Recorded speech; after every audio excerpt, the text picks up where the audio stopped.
கேரளா வயநாடு சூரல்மலை கிராமம். இங்கே தான் வந்து கடுமையாக நிலச்சரிவு ஏற்பட்டு நிறையா சேதம் ஏற்பட்டு மக்கள் நிறைய பாதிக்கப்பட்ட இடம் இது.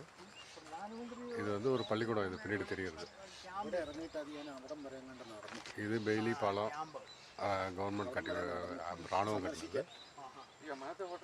இது பின்னாடி தெரிகிறது இந்த சிவன் கோயில். அங்கேருந்து சிவன் கோயில் முற்றிலும் அழிஞ்சு இப்போ இந்த மரம் மட்டும், அரச மரம் மட்டும் நின்றுருக்கு.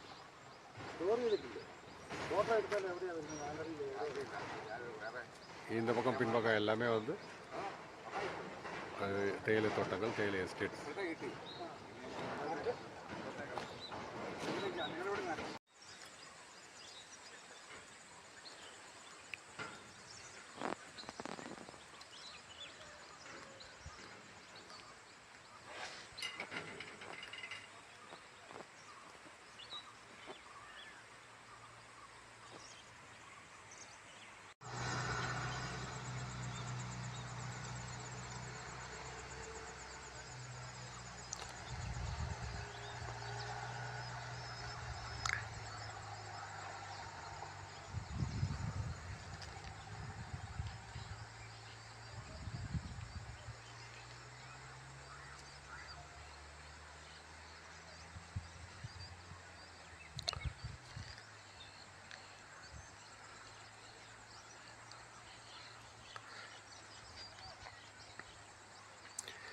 இவ்வளோ இயற்கை எழில் சூழ்ந்த அந்த சூரல் மலையோட சுற்றுப்புறத்தை பார்த்துட்டு இந்த பேரிடரை பார்க்கும்போது மிக பயங்கரமாக இருக்கிறது.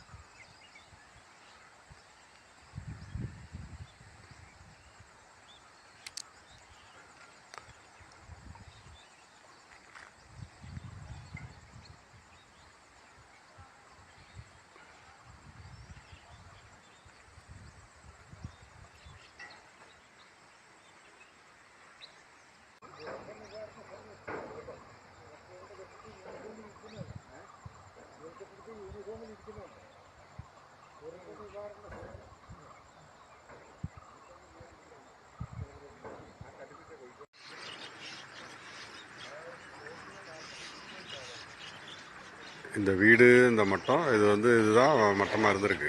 இது எப்படி எவ்வளோ கீழே போயிருக்குன்னு பாருங்க. இந்த பாறை வந்து வீட்டுக்கு மேலே வந்துருக்கு.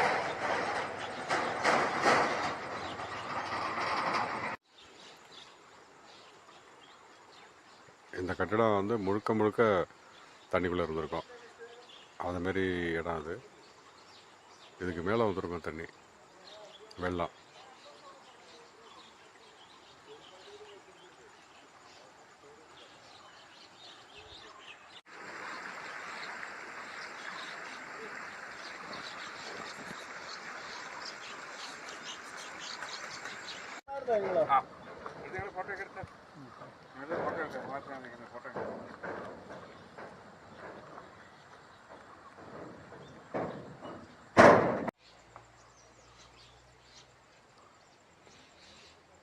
கேரளா வயநாடு சூரல்மலை கிராமம். இங்கே தான் கடுமையாக நிலச்சரிவு ஏற்பட்டு கடுமையாக பாதிக்கப்பட்ட பகுதி. இந்த ஆறு தான் சின்ன ஆறாக இருந்தது. இப்போ வந்து இவ்வளோ பெரிய இடமா மாறி இந்த கல்லெல்லாம் எங்கேருந்து வந்ததுன்னே தெரியல. இந்த கல் இவ்வளோ கல் பரண்டிருக்குது. மிக பயங்கரமான ஒரு சேதம். தூரத்தில் தெரிகிறது அந்த வெள்ளார்மலை ஸ்கூல், ஹையர் செகண்டரி ஸ்கூல். அதில் வந்து நிறைய பேர் வந்துட்டாங்க.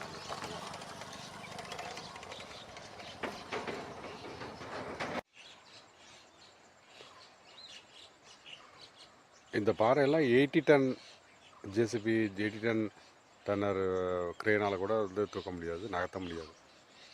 இதில் பெரும்பாலான இந்த பாறையெல்லாம் வந்து மிகப்பெரிய சைஸு. இதை எப்படி வந்து இந்த வெள்ளம் பரட்டுனது அப்படிங்கிறதெல்லாம் மிகப்பெரிய ஆச்சரியம்.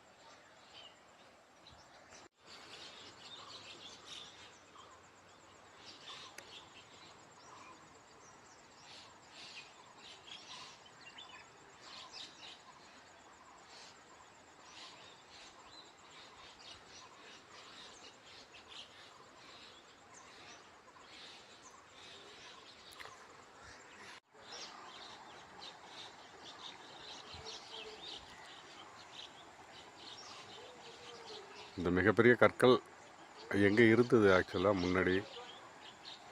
இது தண்ணிக்குள்ளே மண்ணுக்குள்ளே இருந்ததா? அல்லது வந்து இந்த இந்த மட்டமே கிடையாது. இந்த இடம் வந்து இதுக்கு கீழே தான் இருந்தது இந்த மட்டம். ஆனால் இந்த பாறைகள் வந்து எப்படி வெளியில் வந்தது அப்படிங்கிறது வந்து யாராலையும் சொல்லலை, யாரும் சொல்லவே இல்லை, அதை யாரும் கவனிக்கவும் இல்லை.